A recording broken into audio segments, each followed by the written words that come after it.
നമസ്കാരം. എല്ലാ മാന്യ പ്രേക്ഷകർക്കും ആനുകാലികത്തിലേക്ക് സ്വാഗതം. നമസ്കാരം. നമസ്കാരം സാർ, ഇന്ത്യയിലെ തന്നെ വ്യവസായികളെ ഒക്കെ തന്നെ ഞെട്ടിച്ച, പ്രത്യേകിച്ച് മലയാളികളെ അമ്പരപ്പിച്ച ഒരു വാർത്തയായിരുന്നു കോൺഫിഡൻറ്റ് ഗ്രൂപ്പിൻ്റെ ചെയർമാനായിട്ടുള്ള CJ റോയിയുടെ ആത്മഹത്യ. ആദ്യം കേന്ദ്ര ഏജൻസിയെ കുറ്റപ്പെടുത്തിയെങ്കിലും തൊട്ടടുത്ത ദിവസം മുതൽ കഥ ഒക്കെ തന്നെ മാറുകയാണ്. കാര്യങ്ങൾ ഏറെ ദുരൂഹതയിലേക്ക് നീളുകയാണ്. നിഗൂഢമായ പലവിധ വിവരങ്ങൾ CJ റോയിയുടെ ആത്മഹത്യയുമായി ബന്ധപ്പെട്ടിപ്പോൾ നമുക്ക് ഈ ഒരു 5-6 ദിവസങ്ങളായി ലഭിക്കുന്നുണ്ട്. എന്താണ് നിലവിലത്തെ അന്വേഷണത്തിൽ നമുക്ക് മനസ്സിലാക്കാൻ കഴിയുന്നത്? CJ റോയിയുടെ ആത്മഹത്യക്ക് പിന്നിൽ നമ്മൾ ആരും കരുതാത്ത മറ്റെന്തെങ്കിലും കാരണങ്ങളുണ്ടോ? ഈ CJ റോയിയുടെ മരണം നടന്ന അന്ന് അദ്ദേഹത്തിൻ്റെ സഹോദരൻ്റെ പ്രതികരണം അതായിരുന്നു ആദ്യം ആദായ നികുതി വകുപ്പ് ഉൾപ്പെടെയുള്ള കേന്ദ്ര അന്വേഷണ ഏജൻസികളെ സംശയിക്കാൻ ഇടവരുത്തിയത്. പക്ഷേ തൊട്ടടുത്ത ദിവസം CJ റോയിയുടെ കമ്പനി കോൺഫിഡൻറ്റ് ഗ്രൂപ്പിൻ്റെ MD TA ജോസഫ് ഒരു പരാതി നൽകുന്നു. ആ പരാതിയിൽ ഇൻകം ടാക്സ് അധികൃതരുടെ സമ്മർദ്ദത്തെക്കുറിച്ച് ഒന്നും പറയുന്നില്ല. പകരം ഓഫീസിലേക്ക് ചെന്ന CJ റോയി ക്യാബിനിലേക്ക് കയറി, പിന്നീട് ഇങ്ങനെ ക്യാബിൻ തുറക്കാതായി വെടിയേറ്റ് മരിച്ച നിലയിൽ കണ്ടെത്തി എന്നൊക്കെയാണ് അദ്ദേഹത്തിൻ്റെ പരാതിയിൽ പറയുന്നത്. കേന്ദ്ര അന്വേഷണ ഏജൻസികളെ കുറ്റപ്പെടുത്തുന്നില്ല. പിന്നീട് നമ്മൾ പലപ്പോഴും TA ജോസഫിൻ്റെ പ്രതികരണം ഇന്നലെ ഒരു വീഡിയോയിലൂടെ കേട്ടു. സഹോദരൻ തൊട്ടടുത്ത ദിവസമൊക്കെ ആദായ നികുതി വകുപ്പിനെ കുറ്റപ്പെടുത്തി രംഗത്തെത്തിയെങ്കിലും പിന്നീട് ആ കുറ്റപ്പെടുത്തലുകളുടെ ഒരു ശക്തി കുറഞ്ഞു. പിന്നീടാണ് CJ റോയിയെ സംബന്ധിക്കുന്ന പിൽക്കാല ചരിത്രമൊക്കെ ചർച്ച ചെയ്യുന്നത്. അതിൽ നമ്മൾ മലയാളി വാർത്ത തന്നെ ചില കാര്യങ്ങൾ അന്ന് തുറന്നു പറഞ്ഞിരുന്നു. അതിലൊന്ന് CJ റോയിയുടെ ഒരു പ്രത്യേക ജീവിത രീതിയാണ്. ഒന്ന്, അദ്ദേഹം പ്രശസ്തമായ ഹോട്ടലുകളിലൊക്കെ റൂം എടുക്കുമ്പോൾ ഒരു ഫ്ലോറിലെ മുഴുവൻ റൂമുകളും ബുക്ക് ചെയ്യുന്നു. അടുത്തടുത്ത മുറികളിൽ അദ്ദേഹത്തിൻ്റെ തന്നെ അംഗരക്ഷകർ ഉൾപ്പെടെയുള്ളവരെ അദ്ദേഹം പാർപ്പിക്കുന്നു.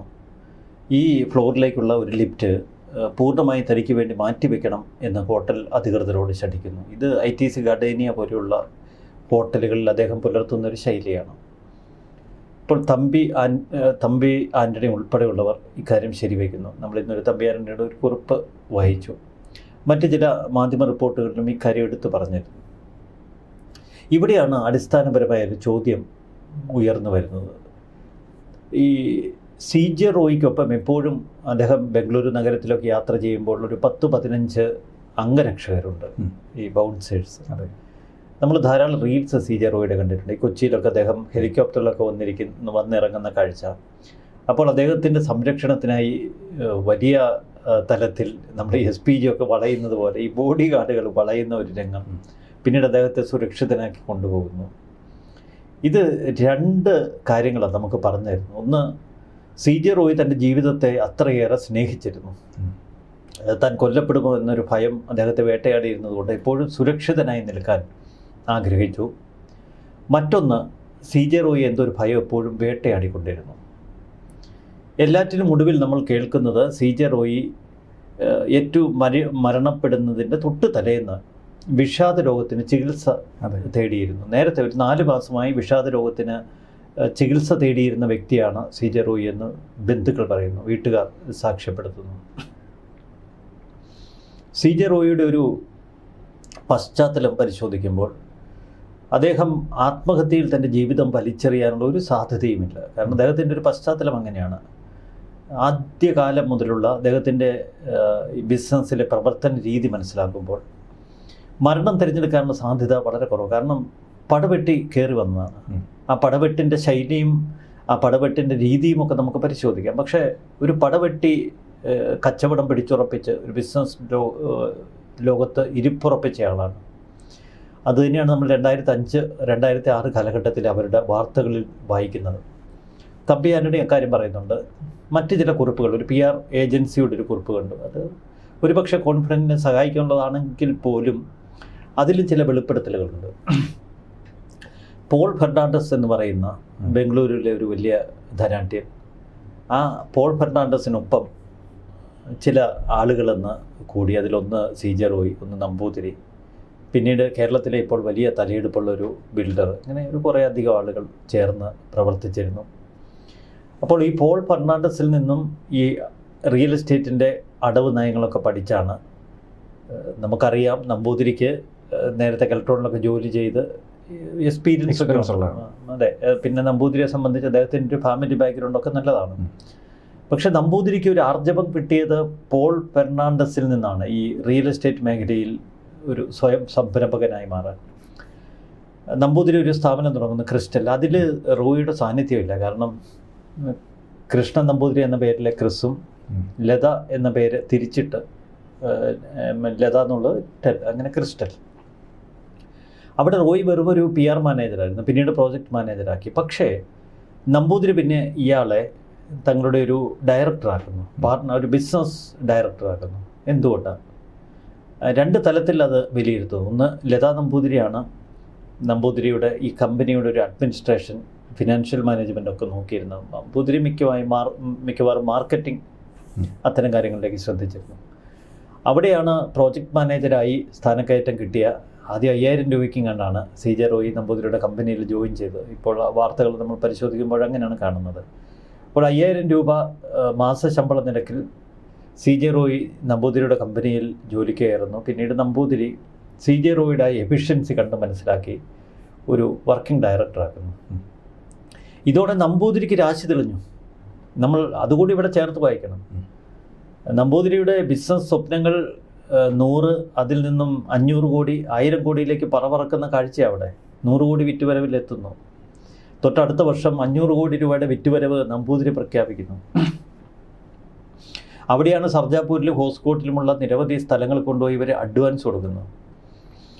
പിന്നെ ഒരു കമ്പനിയുടെ പേരിൽ ഇങ്ങനെ ധാരാളം അഡ്വാൻസ് എഗ്രിമെൻറ്റ്സ് വന്നാൽ ഇൻകം ടാക്സിൻ്റെ ഒക്കെ പ്രശ്നങ്ങളുണ്ടാകും. അന്നേ അവരത് സൂക്ഷിച്ചിരുന്നു. അതുകൊണ്ട് പല എഗ്രിമെൻറ്റുകൾ MOU എന്ന പേരിലാണ്, മെമ്മോറാണ്ടം ഓഫ് അണ്ടർസ്റ്റാൻഡിങ്. അതിൽ CJ റോയിയുടെ പേര് വയ്ക്കുന്നു.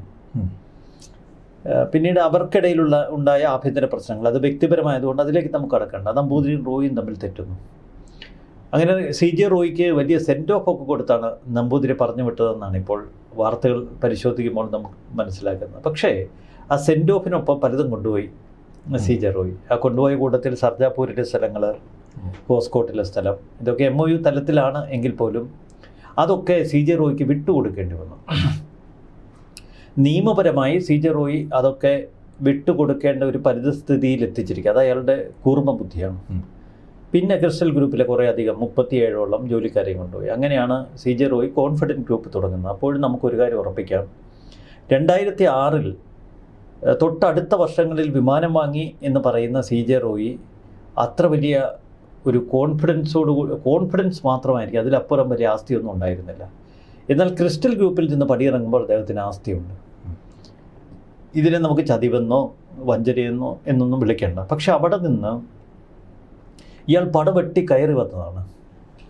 ഇന്നലെ TA ജോസഫിൻ്റെ ഒരു വീഡിയോ, അത് ഇവിടെ നമ്മൾ ചേർത്ത് വായിക്കണം. ആ വീഡിയോയിൽ കോൺഫിഡൻറ്റ് ഗ്രൂപ്പിൻ്റെ കാര്യത്തിൽ വലിയ ആത്മവിശ്വാസം പ്രകടിപ്പിച്ചുകൊണ്ട് അദ്ദേഹം സംസാരിക്കുന്നു. പക്ഷേ അവിടെ ഒരു വലിയ കാര്യം നമ്മൾ നോട്ടീസ് ചെയ്യണം.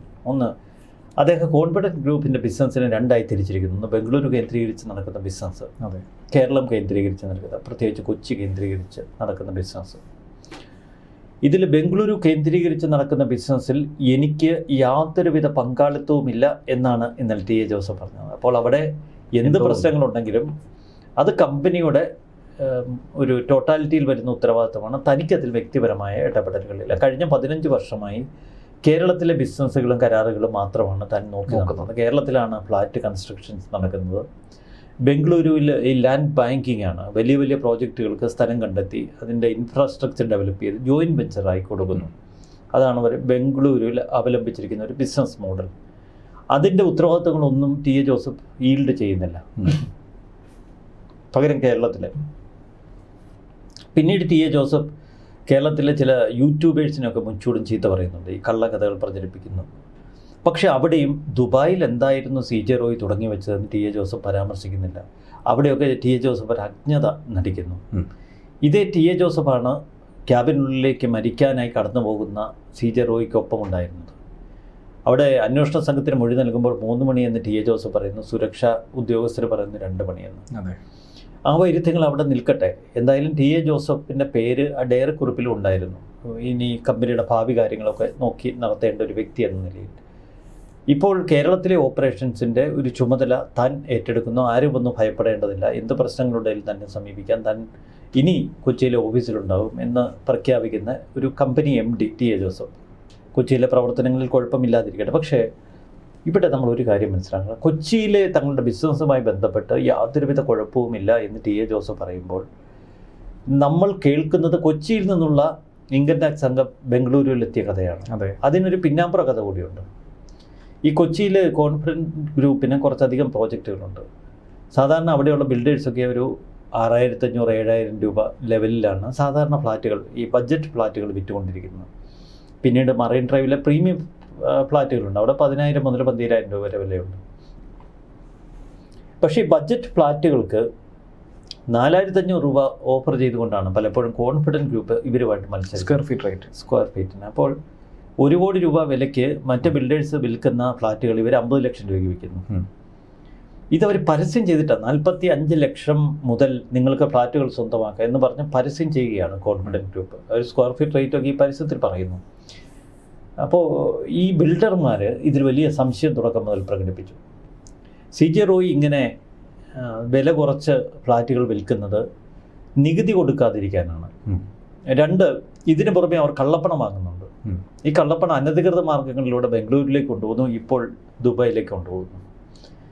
അങ്ങനെ ഇത് ഫ്ലാറ്റ് നിർമ്മാതാക്കൾക്കിടയിൽ ഇത് വലിയ കലിപ്പായി. അവർ ഇൻകം ടാക്സിന് രഹസ്യ പരാതി അയച്ചു എന്നാണ് ഇപ്പോൾ റിപ്പോർട്ടുകൾ പുറത്തു വരുന്നത്. ധാരാളം ചർച്ചകൾ നടന്നതിന്മേൽ.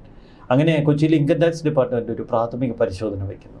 അവർ പ്രാഥമിക പരിശോധനയിൽ തന്നെ അവർക്ക് ഒരു കാര്യം ബോധ്യപ്പെട്ടു, ഈ പറയുന്നത് ശരിയാണ്, CJ റോയി വിൽക്കുന്ന പകുതി വിലയ്ക്കാണ്, മറ്റുള്ളവരൊക്കെ ഇരട്ടി വിലയ്ക്ക് വിൽക്കുന്നു. അതിൻ്റെ കാര്യം എന്താണ്? ഇത് സംബന്ധിച്ച ചില അന്വേഷണങ്ങൾ തുടരുമ്പോൾ ഇൻകം ടാക്സിന് മനസ്സിലാവുന്നത് ഈ CJ റോയി ബാങ്കുകളിൽ നിന്ന് ഫിനാൻസ് എടുക്കുന്നില്ല. ബാങ്കുകളിൽ നിന്ന് ഫിനാൻസ് അവൈൽ ചെയ്യുന്ന പദ്ധതികൾക്ക് ലോൺ എടുക്കുന്ന ബിൽഡേഴ്സിനെ സംബന്ധിച്ച് അവരൊരു ഒരു പ്രോജക്റ്റ് റിപ്പോർട്ട് ഉണ്ടാക്കണം. അതിൽ വിൽപ്പന ആ മൂല്യം ഉയർത്തി കാണിക്കണം, എങ്കിലേ ലോൺ പാസ്സാക്കുള്ളൂ. അപ്പോൾ വലിയ ഒരു സ്ക്വയർ ഫീറ്റ് റേറ്റ് കാണിച്ച് വലിയ ലാഭം കാണിച്ച് ബാങ്കുകളുടെ ഇൻട്രസ്റ്റ് അവിടെ പോയി അതിനെ ഒരു ബാലൻസ് ഷീറ്റ് അങ്ങനെ വേണം, ഒരു പ്രൊജക്റ്റഡ് ബാലൻസ് ഷീറ്റൊക്കെ അങ്ങനെ വേണം തയ്യാറാക്കാൻ. അപ്പോൾ ആ കാര്യങ്ങളൊക്കെ പരിശോധിക്കുമ്പോൾ ശരിയാണ്, മറ്റുള്ളവർ കൂടിയ വിലയ്ക്ക് വിൽക്കുന്നു, കോൺഫിഡൻസ് ഗ്രൂപ്പ് കുറഞ്ഞ വിലയ്ക്ക് വിൽക്കുന്നു. ഇതാണ് ഇപ്പോൾ ആദായ നികുതി വകുപ്പിനുണ്ടായ ഒരു വലിയ സംശയം. പിന്നീട് ദുബായിലെ കഥകളൊക്കെ ഇങ്ങോട്ടേക്ക് വന്നപ്പോൾ ദുബായ് കേന്ദ്രീകരിച്ച് നടത്തിയ ബിസിനസ്സിൻ്റെ വിശദാംശങ്ങൾ ഇന്ത്യൻ സർക്കാരിനോട് ദുബായ് അധികൃതർ ചോദിച്ചുവെന്നാണ് മാധ്യമങ്ങൾ റിപ്പോർട്ട് ചെയ്തത്. പ്രത്യേകിച്ച് മനോരമയിലൊക്കെ ആ റിപ്പോർട്ടുണ്ടായിരുന്നു. അത്തരമൊരു സാഹചര്യത്തിൽ ഇന്ത്യയിൽ നിന്ന് ദുബായിലെത്തിയ പണത്തിൻ്റെ സ്രോതസ്, അപ്പോൾ വലിയ കള്ളപ്പണ ഇടപാടുകൾ നടന്നു. ബംഗളൂരുവിലൊക്കെ വലിയ വലിയ പ്രോജക്റ്റുകൾക്ക് മറ്റ് ബിൽഡേഴ്സിന് അവരുടെ ലാൻഡ് കൊടുക്കുന്നുണ്ട് ജോയിൻറ്റ് വെഞ്ചറായിട്ട്. അപ്പോൾ അവരുമായുള്ള ഇടപാടുകളിൽ ബ്ലാക്ക് മണി ഉണ്ടായിരുന്നു. CJ റോയി എന്തിനാ ഇങ്ങനെ സിനിമാ താരങ്ങൾ, സിനിമാ മേഖലയിലെ സെലിബ്രിറ്റികൾ, രാഷ്ട്രീയ നേതാക്കൾ ഇവരൊക്കെ ആയിട്ട് വലിയ ചങ്ങാത്തം പുലർത്തുന്നു? കർണാടകയിലെ വലിയൊരു രാഷ്ട്രീയ നേതാവിൻ്റെ പേര് ഇതിനിടയിൽ വലിയ ചർച്ചയുമായി. അപ്പോൾ ചുരുക്കത്തിൽ രാഷ്ട്രീയക്കാരിൽ നിന്ന്, സിനിമാക്കാരിൽ നിന്ന് വലിയ തോതിൽ ഇൻവെസ്റ്റ്മെൻറ്റ്സ് മേടിച്ച് ഓരോ പദ്ധതികൾക്കും നിക്ഷേപകരെ കണ്ടെത്തി അവർക്ക് ലാഭം കൊടുത്ത് മുന്നോട്ട് പോകുന്ന ഒരു ശൈലിയാണ് CJ റോയി പുലർത്തിയിരുന്നത്. ഈ കാര്യങ്ങൾ പരിശോധിക്കുമ്പോൾ നമുക്ക് ഒരു കാര്യം ഉറപ്പിക്കാം, ആദായ നികുതി വകുപ്പിൻ്റെ പരിശോധനയിൽ ദുബായിൽ നിന്ന് ഭയപ്പെടേണ്ട എന്തെങ്കിലും ഒരു അംശമുണ്ടായിരുന്നു എങ്കിൽ അത് ടി എ ജോസഫ് ഇന്നലെ വ്യക്തമാക്കിയാനേ. ആദായ നികുതി വകുപ്പ് അനാവശ്യമായി CJ റോയിയെ സമ്മർദ്ദത്തിലാഴ്ത്തി എന്ന് ടി എ ജോസഫ് തുറന്നു പറഞ്ഞേനെ. ദുബായിലെ ഇടപാടുകളുമായി ബന്ധപ്പെട്ട് ഇന്ത്യൻ അന്വേഷണ ഏജൻസികളുടെ സമ്മർദ്ദം മൂലമാണ് ഞങ്ങളുടെ ചെയർമാൻ മരിച്ചത് എന്ന് തുറന്നു പറയാൻ എന്ത് പ്രശ്നം? അക്കാര്യം ടി എ ജോസഫ് എന്തുകൊണ്ട് പ്രതികരിച്ചില്ല? അപ്പോൾ തന്നെ നമുക്കത് പ്രാഥമികമായി വിലയിരുത്താം. വളരെ അംഗീകൃത വ്യവസ്ഥാപിത മാർഗങ്ങളിലൂടെ ആദായ നികുതി വകുപ്പ് ചില കാര്യങ്ങൾ പരിശോധിക്കുക മാത്രമാണ് ചെയ്തത്. അതെ, അത് ഈ കൊച്ചിയിലെ ഫ്ലാറ്റ് വിൽപ്പനയുമായി ബന്ധപ്പെട്ട്, ബംഗളൂരുവിലെ വസ്തു ഇടപാടുകളുമായി ബന്ധപ്പെട്ട്, ദുബായിലെ ചില ഇൻവെസ്റ്റ്മെൻറ്റ്സുമായിട്ട് ബന്ധപ്പെട്ട്. നിങ്ങൾക്ക് CJ റോയിക്ക് വലിയ കള്ളപ്പണ ഇടപാടുണ്ട് എന്നൊന്നും പറയരുതെന്നാണ് ടി എ ജോസഫ് ഇന്നലെ പറഞ്ഞത്. അപ്പോൾ കള്ളപ്പണ ഇടപാടില്ലെങ്കിൽ പിന്നെ എന്തിനാണ് ഇൻകം ടാക്സിൻ്റെ റെയ്ഡിനെ ഇത്ര ഭയപ്പെടുന്നത്? ഈ ഇൻകം ടാക്സ് റെയ്ഡ് മൂലമാണ് റോയി ആത്മഹത്യ ചെയ്തത് എന്ന് മാധ്യമങ്ങളാരുമല്ല ആദ്യം വിളിച്ചു പറഞ്ഞത്, കുടുംബം അദ്ദേഹത്തിൻ്റെ സഹോദരനാണ് പറഞ്ഞത്. പിന്നീട് എന്തുകൊണ്ട് അവർ പെട്ടെന്ന് ഭയപ്പെട്ട് പിന്നോട്ട് മാറി? അപ്പോൾ ഇവിടെയാണ് ദുരൂഹത. ആദ്യഘട്ടത്തിലൊന്നും CJ റോയി വിഷാദത്തിന് മരുന്ന് കഴിക്കുന്നുണ്ടെന്നോ ചികിത്സ തേടുന്നുണ്ടെന്നോ കുടുംബക്കാർ പറഞ്ഞിരുന്നില്ല. എല്ലാറ്റിനും ഒടുവിലാണ് വിഷാദ ഇഷ്യൂ പോലും എടുത്തിരുന്നത്. ഇവിടെ നമുക്കൊരു അടിമുടി ദുരൂഹത കാണാം. ഒന്നുകിൽ CJ റോയിയുമായി ബന്ധപ്പെട്ട ഭയാനകമായ എന്തോ കുടുംബം ഭയക്കുന്നുണ്ട്. അതുകൊണ്ട് അവർ പലതും മറച്ചു വയ്ക്കുന്നു. CJ റോയിയുടെ MD TA ജോസഫിൻ്റെ ഈ പ്രതികരണത്തിലും ഈ ഒരു ഭയം നിഴലിക്കുന്നുണ്ടോ എന്ന് നമ്മൾ സംശയിക്കണം. അല്ലെങ്കിൽ അദ്ദേഹം കുറച്ചുകൂടി തുറന്നു പറഞ്ഞേനെ. ഇതിലും ദുരൂഹമായി തോന്നിയ മറ്റൊരു വിഷയമുണ്ട്. ഈ പറയുന്നത് പോലെ ആദായനികുതി വകുപ്പിനെതിരെ സഹോദരൻ പറഞ്ഞതിന് തൊട്ട് മുൻപത്തെ ദിവസങ്ങളിൽ ഈ പരിശോധന തുടങ്ങിയ സമയത്ത്, തുടങ്ങുന്ന ആ ഒരു ഘട്ടത്തിൽ കോടതിയെ സമീപിക്കുന്ന ഒരു സാഹചര്യം ഉണ്ടായിരുന്നു. അദ്ദേഹം കോടതിയിൽ ഒരു ഹർജി സമർപ്പിച്ചു. അതിനുശേഷം എന്തിനാണ് അന്വേഷണമെന്നുള്ളത്, സ്വാഭാവികമായും കൊച്ചി യൂണിറ്റ് എന്തിനാണ് ബംഗളൂരുവിൽ വന്ന് അന്വേഷണം നടത്തുന്നത്, അങ്ങനെ ഒരു കാര്യമായിരുന്നു, ആ ഒരു നരേറ്റീവായിരുന്നു കോടതിയിൽ ഉന്നയിച്ചത്. കോടതിക്കും സ്വാഭാവികമായി അക്കാര്യത്തിൽ ഒരു സംശയം തോന്നി. പക്ഷേ 2 ദിവസത്തിന് ശേഷം റോയ് തന്നെ ആ പരാതി പിൻവലിച്ചു എന്നാണ് നമുക്കിപ്പോൾ മാധ്യമങ്ങളോട് അറിയാൻ കഴിഞ്ഞത്. അപ്പോൾ റോയ് തന്നെ എന്തിനെയോ ഭയക്കുന്നുണ്ടായിരുന്നു. അത് ആദായ നികുതി വകുപ്പിനെ അല്ല, മറിച്ച് ആ അന്വേഷണം എവിടെ എത്തി നിൽക്കുന്നു എന്നുള്ളതിലുള്ള ഭയമായിരിക്കും ഒരു പക്ഷേ റോയ് ആ പരാതി തന്നെ പിൻവലിക്കാനുണ്ടായ കാരണം. അല്ല, വിഷാദ രോഗത്തിന് റോയ് അടിമയായിരുന്നുവെങ്കിൽ വീട്ടുകാർ ഒറ്റയ്ക്ക് വിടില്ല. അതെ, എപ്പോഴും കൂടി ഒരാളെ നിയോഗിച്ചാണ്. എന്ന് മാത്രമല്ല, ഈ പിസ്റ്റൾ പോലെയുള്ള സാധനങ്ങൾ റോയി ഒറ്റയ്ക്ക് കൈകാര്യം ചെയ്യാൻ അനുവദിക്കത്തില്ല. ഇക്കാര്യങ്ങളിൽ ഒരു ബോധ്യം TA ജോസഫിന് ഉണ്ടാവാം. അത്തരം സാഹചര്യങ്ങളിൽ റോയി ഒറ്റയ്ക്ക് കയറി ക്യാബിനടയ്ക്കാനുള്ള ഒരു സാഹചര്യം പോലും അദ്ദേഹം ഒഴിവാക്കേണ്ടതാണ്. അപ്പോൾ അതുകൊണ്ട് ഈ ആത്മഹത്യ എന്തിന്, ആ ചോദ്യം ഇപ്പോഴും വളരെ വാലിഡാണ്. അവിടെയാണ് CJ റോയി ഭയക്കുന്ന പലതും ഉണ്ട് നമ്മൾ മനസ്സിലാക്കുന്നത്. കാരണം ഇന്നലകളിലെ CJ റോയി ഇത്തരം ഓലപ്പാമ്പൊന്നും കണ്ടാൽ ഭയക്കില്ല. കാരണം നമ്പൂതിരി പിന്നീട് തകർന്നടിയുന്നതും നമ്പൂതിരിയുടെ ഭാര്യ ജയിലിൽ പോകുന്നതും ഇരുവരും ജീവിച്ചിരിപ്പുണ്ടോ എന്ന് ആളുകൾ സംശയമുയർത്തുന്ന ഘട്ടത്തിലെത്തുമ്പോഴൊക്കെ CJ റോയി കുതിച്ചുചാട്ടങ്ങളിൽ നിന്ന് കുതിച്ചുചാട്ടം നടത്തുകയാണ്. അത് ഓർക്കണം, ബംഗളൂരു പോലൊരു നഗരത്തിൽ ഇത്തരമൊരു റിയൽ എസ്റ്റേറ്റ് ലാൻഡ് ബാങ്കിങ് നടത്തണമെങ്കിൽ അത്ര നിസ്സാരക്കാരനായിരിക്കില്ല. കൊച്ചിയിൽ വന്നിട്ട് ഈ മാർക്കറ്റ് പിടിച്ചെടുക്കുകയാണ് ചെയ്തത്. അദ്ദേഹത്തിൻ്റെ സ്വകാര്യ വിമാനത്തിൽ ഇവിടെ ഉള്ള പത്രക്കാരെയൊക്കെ അല്ലെങ്കിൽ ജേർണലിസ്റ്റുകളെ മറ്റുള്ളവരെയും ഒക്കെ ബംഗളൂരിലേക്ക് കൊണ്ടുവരുന്നു, അവരെ ട്രീറ്റ് ചെയ്യുന്നു. ആരെ ഹാൻഡിൽ ചെയ്യാനുള്ള ഒരു കപ്പാസിറ്റി ഉള്ള ആളാണ്. അപ്പോൾ അദ്ദേഹത്തിനെ സംബന്ധിച്ച് ഇൻകം ടാക്സോ ED അതൊന്നും ഒരു പ്രശ്നം ഉണ്ടാവാനുള്ള സാധ്യതയില്ല. ആരെ മാനേജ് ചെയ്യാനുള്ള ഒരു കേപ്പബിലിറ്റി ഉണ്ട്. അവിടെയാണ് ഈ വിഷാദ രോഗം എന്ന ഏറ്റവും ഒടുവിലത്തെ ഒരു ഇത്. ഇന്ന് ഒരു മായ മേനോൻ എന്ന് പറഞ്ഞൊരു സിനിമാ നടിയുടെ ഒരു കുറിപ്പ്, അതിൽ ഇദ്ദേഹം മരിക്കുന്നതിന് മുൻപ് 3 കോളുകൾ വിളിച്ചിരിക്കുന്നത് സാറ്റലൈറ്റ് കോളുകളാണ്, ഇൻ്റർനെറ്റ് കോളുകൾ, സാറ്റലൈറ്റ് വെബ് കോളുകൾ. എന്തിനാണ് ഇത്തരം കോളുകൾ? അല്ല, അപ്പോൾ നമുക്ക് ഇദ്ദേഹവുമായി ബന്ധപ്പെട്ട ഇപ്പോൾ സ്ലൊവേക്കിയൻ കഥകൾ കേൾക്കുന്നു, ദുബായ് കഥകൾ കേൾക്കുന്നു. അപ്പോൾ ഇദ്ദേഹത്തിൻ്റെ പിന്നാലെ ഒരു മരണഭയം ഉണ്ടാക്കുന്ന തലത്തിൽ ഒരു ശത്രു തീർച്ചയായിട്ടും ഉണ്ടായിരുന്നു എന്ന് വേണം നമ്മൾ മനസ്സിലാക്കാൻ. മറ്റൊന്ന്, ഈ അദ്ദേഹത്തിൻ്റെ പ്രോജക്റ്റുകൾ തകർന്നു, പല പദ്ധതികളും പാതി വഴിയിൽ നിൽക്കേണ്ടി വരുമെന്ന അവസ്ഥയിലേക്ക് പോകുമെന്നൊക്കെ റോയി ഭയപ്പെട്ടു എന്നാണ് നമ്മൾ അന്വേഷണ ഏജൻസികളിൽ നിന്ന് മനസ്സിലാക്കുന്നത്. ഇപ്പോൾ കൊച്ചിയിലെ അന്വേഷണവുമായി ബന്ധപ്പെട്ടാണ് SIT ഇപ്പോൾ കൊച്ചിയിലേക്ക് പുറപ്പെട്ടിരിക്കുന്നത്, കർണാടക SIT. കർണാടക ആഭ്യന്തരമന്ത്രി പരമേശ്വര ആണ് പറഞ്ഞത് ഇദ്ദേഹം വിഷാദ രോഗത്തിന് ട്രീറ്റ്മെൻറ്റിലായിരുന്നു കഴിഞ്ഞ 4 മാസമായിട്ട്. നമുക്ക് ഇന്ന് ഒരു പെട്ടെന്നൊരു വിഷാദ രോഗത്തിനൊക്കെ പെട്ടെന്നൊരു ചികിത്സയ്ക്ക് പോവുകയാണെങ്കിൽ മനസ്സിലാക്കുക, ഇത് കഴിഞ്ഞ 4 മാസമായിട്ട് അദ്ദേഹം കണ്ടിന്യൂസ് ട്രീറ്റ്മെൻറ്റിലായിരുന്നു. 1 മാസമായതേ ഉള്ളൂ ആദായ നികുതി വകുപ്പ് ഇത്ര ശക്തമായി പിടിമുറുക്കിയിട്ട്. അപ്പം ഇതെല്ലാം ചേർത്ത് വായിക്കുമ്പോഴാണ് നമുക്ക് ഇതിൽ കൂടുതൽ ദുരൂഹത കാണാൻ കഴിയുന്നത്. ഇതത്ര നിസ്സാരമല്ല. ഇപ്പോൾ നിലവിൽ അന്വേഷണം നടത്തുന്ന SITയുടെ തലവനായിട്ടുള്ള വംശീ കൃഷ്ണൻ തന്നെ പറയുന്നു, നിസ്സാരമായ ചില കാരണങ്ങൾ തന്നെയാണ് ഇതിൻ്റെ പിന്നിലുള്ളത്.